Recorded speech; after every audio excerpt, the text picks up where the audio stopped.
Pernahkah Anda membayangkan apa yang terjadi ketika tindakan pemerasan sederhana mencapai seseorang yang membawa beban seragam dan disiplin seluruh pasukan?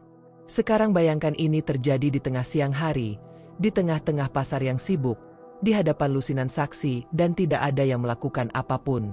Inilah yang terjadi di Cianjur, sebuah kota di pedalaman Jawa Barat, yang dikenal karena pegunungannya yang tenang dan pasar yang mendidih. Apa yang seharusnya menjadi sore hari yang sama ternyata menjadi awal dari salah satu episode paling tegang yang pernah direkam antara angkatan bersenjata dan kelompok pemerasan perkotaan. Protagonis dari cerita ini, seorang pejabat muda TNI bernama Letnan Aryo. Berhati-hatilah, tegas dan dengan rasa keadilan yang dibentuk oleh kekakuan militer, dia tidak pernah membayangkan bahwa ketika memarkir mobilnya di depan sebuah toko, itu akan menjadi sasaran kesombongan salah satu kepala parkir ilegal yang paling ditakuti di wilayah tersebut. Di sisi lain koin adalah Wando, nama yang menyebabkan kedinginan antara penjual dan penduduk. Seorang pria yang ditandai oleh bekas luka, baik di dalam tubuh maupun di dalam jiwa, digunakan untuk mendominasi oleh kekuatan dan ketakutan. Itu adalah jalannya, dan tidak ada yang, bahkan tentara, parkir tanpa membayar. Tapi yang tidak diketahui Wando adalah bahwa sore itu tidak akan berakhir seperti yang lainnya. Itu bukan hanya tentang mengintimidasi pengemudi lain. Dia telah menantang jenis musuh yang salah. Letnan Aryo, dengan tatapannya yang tenang, menolak untuk memberi makan korupsi. Jawaban Anda tidak datang dengan teriakan, pukulan atau ancaman. Dia akan datang beberapa hari kemudian, diam, tapi menghancurkan. Ini adalah kisah tentang keberanian. Dalam saat yang tepat ketika rasa takut berubah ke samping. Dan tentang bagaimana pemanjangan gerakan yang tampaknya kecil untuk membayar biaya ilegal dapat memicu reaksi berantai yang mengguncang seluruh kota. Bersiap. Anda akan tahu sebagai seorang pria lajang, dipersenjatai dengan nilai-nilai dan strategi, telah menghadapi kekaisaran intimidasi dan mengubah kekacauan menjadi ketertiban. Karena di Cianjur, hari itu bukan hanya pertempuran melawan preman. Itu adalah awal dari perang untuk martabat rakyat. Saat itu sore hari ketika Letnan Aryo, baru-baru ini dipindahkan ke Cianjur setelah melayani di dalam Garut, memutuskan untuk melewati pusat dengan cepat untuk membeli beberapa barang rumah tangga untuk orang tuanya. Berseragam, mengendarai kendaraan TNI resmi dan diparkir di ruang publik di sisi pasar Cipanas yang ramai. Namun, apa yang tampak seperti gerakan umum menjadi pemicu konflik yang jauh lebih besar daripada yang bisa dia prediksi. Segera setelah dia keluar dari mobil, dia didekati oleh pria-pria yang teliti dengan tangan teh yang dihabiskan, wajah-wajah yang bertanda matahari, dan penampilan yang membawa keakraban tertentu dengan penyalahgunaan kekuasaan. Di antara mereka, seorang pria jangkung dan berotot menonjol dengan bekas luka yang dalam di pipi kirinya. Wando, kepala tempat parkir ilegal di wilayah ini. Dia mengendalikan bagian kota itu sebagai pria feodal modern, menagih nilai-nilai absurd bagi mereka yang berani berhenti di sana di bawah ancaman pembalasan fisik. Mobil dinas bukan berarti gratis parkir, bos. Katanya, dipukuli dengan kesombongan di kap mobil resmi. Aryo, dengan postur yang kuat dan suara yang tenang, menjawab bahwa ia tidak mau berkolaborasi dengan segala jenis pemerasan dan menunjukkan identitas militernya. Tapi gerakan kesopanannya dipandang sebagai tantangan. Dalam hitungan detik, cuacanya tegang. Sebuah helm terbang melawan kaca depan kendaraan, menghancurkan kaca di depan mata para pedagang dan pejalan kaki yang terkejut. Tidak puas, dua kroni Wando menendang sisi mobil, meninggalkan kerutan yang terlihat. Aryo tidak bereaksi dengan kemarahan. Sebaliknya, ia mengunci kendaraan dan berjalan dengan tenang, mengabaikan provokasi dan ancaman. Yang diketahui oleh beberapa orang adalah bahwa ia mengenakan mikrokamera yang melekat pada seragam, merekam seluruh adegan. Itu tidak akan berakhir di sana. Alih-alih konfrontasi fisik, Aryo memilih untuk memicu jalan institusional. Dia tahu dia tidak hanya menghadapi sekelompok kenakalan, tetapi struktur yang berakar yang telah mengintimidasi penduduk selama bertahun-tahun.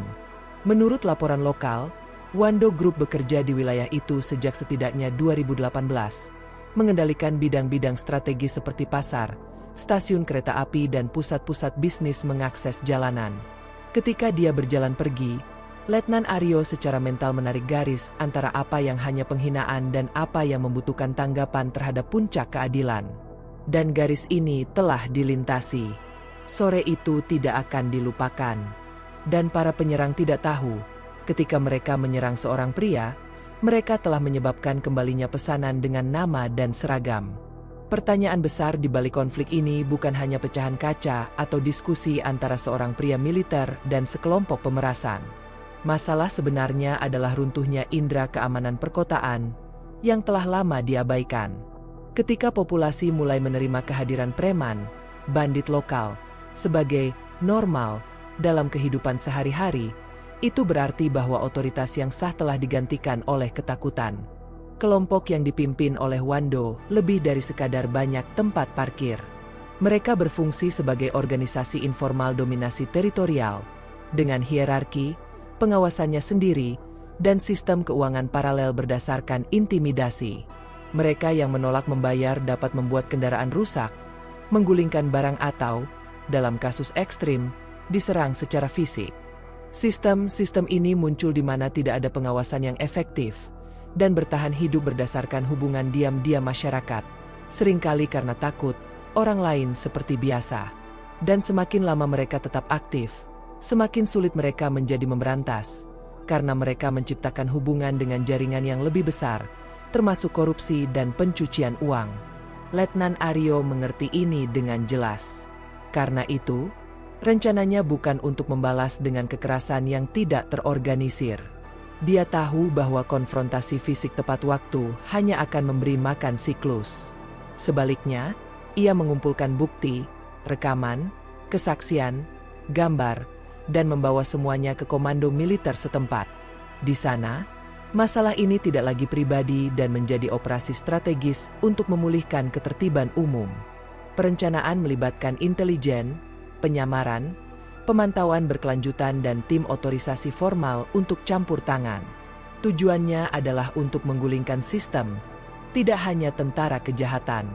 Dalam menangani situasi sebagai masalah keamanan publik dan martabat sipil, Aryo telah mengambil langkah yang dihindari banyak orang, melawan budaya impunitas pada akar. Apa yang akan terjadi bukanlah penjara sederhana. Itu adalah pukulan yang tepat melawan selama bertahun-tahun keheningan paksa. Dan dia tahu, satu-satunya cara untuk mengatasi rasa takut adalah dengan menghadapi keberanian terorganisir. Di awal pagi yang biasa, sesuatu yang tidak biasa sedang mempersiapkan di belakang layar Cianjur. Sementara pedagang membuka tenda mereka dan gerakan itu mulai terbentuk di jalan-jalan sempit pasar, pasukan diam telah memposisikan diri. Mereka tidak menggunakan seragam yang terlihat. Mereka disamarkan di antara orang yang lewat sebagai bagian dari lanskap perkotaan. Letnan Aryo, sekarang di depan operasi resmi, mengoordinasikan setiap gerakan dengan akurasi bedah. Tidak ada ruang untuk kesalahan. Tujuannya jelas, membongkar seluruh struktur paksaan yang dipasang oleh Wando dan kroni-kroninya, tanpa menyebabkan kepanikan di antara warga sipil. Menyamar dengan pakaian biasa, Aryo mendekati salah satu area paling kritis. Dia memarkir mobil pribadinya di salah satu titik koleksi ilegal. Begitu dia berjalan pergi, dua pria muncul hampir seketika. Yang satu menuntut pembayaran, yang lain sudah mengancam akan merusak kendaraan. Pada saat inilah gerakan tangan sederhana memulai ofensif. Dari lorong-lorong, toko-toko, dan bahkan truk yang menyamar sebagai pengiriman, lusinan tentara TNI muncul, menghalangi efisiensi yang mengejutkan. Apa keheningan strategis menjadi tindakan terkoordinasi dalam hitungan detik. Preman, yang terkejut, berusaha melarikan diri, tetapi menemukan pagar manusia di mana-mana. Tidak ada tembakan, tidak ada teriakan yang berlebihan. Hanya pesanan yang kuat, borgol dan warga yang sedang syuting dengan ponsel, seolah-olah Anda menonton akhir mimpi buruk. Gambar Letnan Aryo melepas jaket dan mengungkapkan seragam di bawahnya menjadi simbol hari itu. Tidak hanya dengan paksa, tetapi dengan pesan. Hukum tidak datang dengan kekerasan, datang dengan persiapan, kontrol, dan keteguhan. Sementara terdakwa diambil dalam tahanan, Mata penduduk mencerminkan sesuatu yang baru, lega, mungkin harapan. Untuk pertama kalinya dalam waktu yang lama, ruang publik benar-benar tampak publik. Tetapi Aryo tahu bahwa ini hanyalah tautan yang rusak pertama. Dan itu, di belakang penyerang jalanan, bahkan ada roda gigi yang lebih dalam yang menunggu untuk diungkapkan. Sebulan telah berlalu sejak hari itu yang mengubah tujuan pasar dan seluruh kota. Cianjur, yang pernah menyandera ancaman diam-diam dan penampilan yang diintimidasi, mulai bernapas secara berbeda. Jalanan di mana rasa takut berjalan dengan boneka peti sekarang milik keluarga, tenaga penjualan, anak-anak yang berlari bebas di antara kios buah-buahan dan gerobak makanan ringan. Kehadiran para prajurit tidak menghilang, tetapi mengubah makna. Tidak lagi ketakutan, kenyamanan. Mereka sekarang menjadi bagian dari kehidupan sehari-hari sebagai wali yang penuh perhatian, bukan sebagai simbol perang, tetapi keseimbangan. Letnan Aryo, bahkan diakui di depan umum atas keberaniannya, tidak mabuk oleh kemuliaan. Dia menolak penghargaan kosong dan lebih suka tetap fokus pada apa yang benar-benar penting. Pemeliharaan apa yang dicapai dengan usaha dan kecerdasan. Sebelum dipindahkan ke misi baru, ia terlihat duduk di sudut kafe yang populer, mengamati rutinitas yang mengalir secara alami, sebagaimana mestinya. Dia tahu kejahatan itu belum berakhir, hanya mundur. Di belakang bar, masih ada pemimpin dan penyandang dana untuk mengintai. Tetapi dalam pertempuran itu, pesannya jelas. Kekacauan terorganisir hanya berlangsung saat keberanian diam. Dan mungkin ini adalah pelajaran terbesar yang tersisa. Kekuatan sejati bukanlah siapa yang berteriak lebih keras, tetapi siapa yang tetap terjaga ketika semua orang mundur. Ini bukan tentang memenangkan pertarungan. Ini tentang memulihkan hak untuk hidup dalam damai. Hari ini, nama Aryo tidak hanya diingat di koridor TNI, tetapi berbisik dengan rasa terima kasih antara pemasar dan pengemudi. Karena dia tidak berjuang untuk kemuliaan, tetapi untuk keadilan. Dan selama ada mereka yang mau mendukung mereka yang tidak bisa, akan selalu ada kesempatan untuk memulai yang baru, bahkan di mana ketakutan tampaknya telah berakar. Jika cerita ini telah menggerakkan hati Anda, jika Anda yakin masih ada ruang untuk selamanya, maka berlangganan saluran. Karena setiap orang baru di sini seperti lilin yang menyala di ruangan gelap. Dan semakin banyak lampu yang kita nyalakan, semakin sedikit ruang yang harus ditumbuhkan oleh rasa takut. Klik berlangganan.